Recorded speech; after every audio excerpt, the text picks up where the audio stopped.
예, 안녕하십니까. 지난번 첫 유튜브 동영상 내보냈는데 많은 분들이 격려해 주셨습니다. 감사 말씀 드립니다.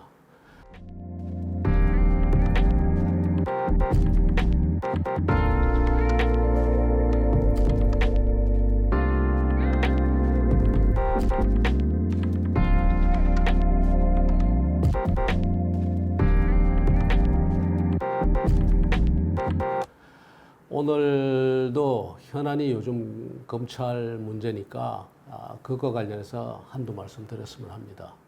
제가 참여정부, 말하자면 노무현 정부 때 일을 한 사람이 돼서 많은 분들이 오해를 하시는 분들도 있습니다. 고위공직자 비리수사처 당시에 그리고 요즘 말하는 공수처 이런 법안에 대해서 찬성한 것 아니냐 이렇게 보는 분들이 있는데 이제 반대입니다.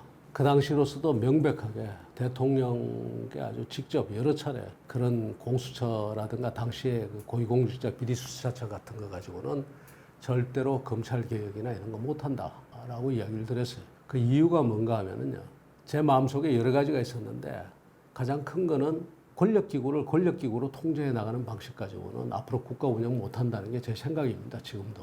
검찰이 여러 가지 문제가 많죠. 권력을 자의적으로 행사하고 뭐 여러 가지 문제가 많은데 그거 감독기구 만들고 그 위에 또 감독기구는 또 누가 감독하죠?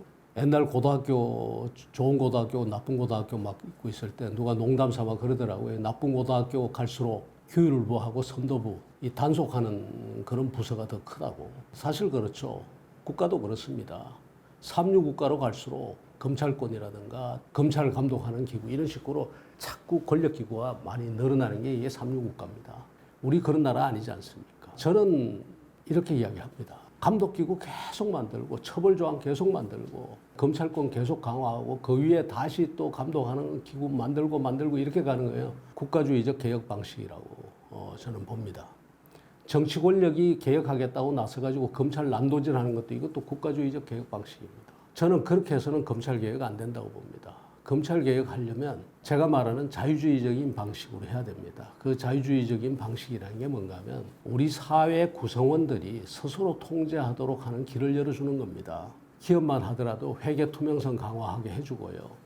그 대신에 배임죄 같은 건 좀 줄이고, 배임죄 같은 게 지금 하나의 예입니다만은 기업인이 회사나 주주들에게 손실을 끼쳤을 때 책임을 묻는 게 배임죄 아닙니까? 근데 우리는 어디까지 가 있는가 하면은 배임죄가 단순히 그 손실을 끼쳤을 때 죄를 묻는 게 아니라 손실을 끼칠 가능성이 있을 때, 말하자면 그런 위험이 있을 때도 잡아다가 구속하고 처벌을 합니다. 그런데 그 위험한지 안 한지를 누가 합니까? 검찰이 재단한단 말이에요. 그 다음에 검찰이 기소를 하면 어떻게 되느냐? 기소된 사건에 대해서 법원이 거의 98%, 99% 유죄 선고를 합니다. 그러다 보니까 사실상 검찰이 유무죄를 다 결정해버려요. 그러다 보니까 기업인들이 전부 가서 스폰서 검사 만들고 그 다음에 사이 조카 검사라도 하나 만들어야 되겠다 이러고 있는 거예요. 무슨 공수처 만들고 지금처럼 저렇게 검찰 개혁하겠다고 정권이 칼 들고 나와가지고 이게 검찰 개혁이 됩니까? 그렇게 하면 검찰 개혁이 아니고요. 어떻게 해줘야 되느냐? 오히려 검찰이 자의적으로 행사할 수 있는 그런 권력을 줄여줘야 됩니다. 줄여줘야죠. 누굴 믿고 시장을 믿고 시민사회를 믿고 공동체를 믿고 우리 사회의 여러 행위 주체들을 믿고 거기에 자율적인 규제가 가능하도록 하는 환경을 만들면서 빠져줘야 돼요. 이런 분들 있어요. 야, 그러다 보면 대주주가 아주 말하자면 자기 마음대로 할 거 아니냐. 누가 견제하느냐. 소비자가 견제하고 투자자가 견제하고 채권자가 견제하고 주주가 견제합니다. 당신 그런 식으로 하면은 우리 돈 못 빌려줘.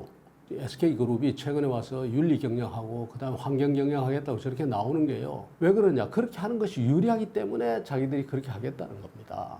물론 인권이라든가 환경이라든가 한번 그 잘못되면은 영 잘못될 가능성이 있는 거 국가가 개입해야죠. 그래서 그런 부분에 제한을 하고 되도록이면은 국민을 믿고 시장을 믿고 이 자율 규제가 가능하도록 해주는 거예요. 그리고 우리 국민들 충분히 그럴 능력이 있고 자격이 있습니다. 검찰이 개입 안 해도요. 주주가 따져도 따지고 채권자가 따져도 따지고 투자자가 따져도 따진다고요. 그런데 그걸 검찰이 다 행사할 수 있도록 해놓고 그 위에 그 검찰권을 자기 마음대로 가가지고 재단하겠다고 권한주의를 검찰의 권력이나 권한을 정상화시킬 생각은 안 하고 자기들이 그걸 장악하겠다는 거예요. 누가 봐도 지금 옵티머스 건이나 원전 비리나 이런 거 가지고 막겠다는 거. 특히 오늘 아침에 보니까 여당 대표의 그 대표실의 부실장 지금 비리 문제 때문에 자살을 한 것 같은데 이런 상태에서 검찰을 갖다가 칼 들고 개혁하겠다고 설치되는 이런 어리석은 말하자면 망나니지, 진짜 망나니지. 이거 해도 되겠습니까?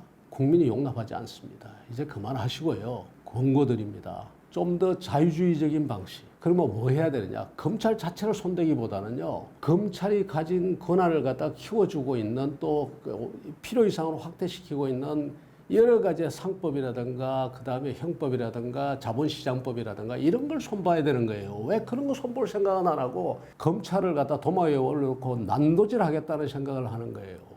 딱합니다. 딱해요. 어차피 지금 권력이 이제는 더 강해지는 권력 아니지 않습니까? 어차피 내리막길의 권력 아닙니까? 주의하십시오. 내리막길이 더 위험합니다. 제가 부탁을 드립니다. 예, 감사합니다.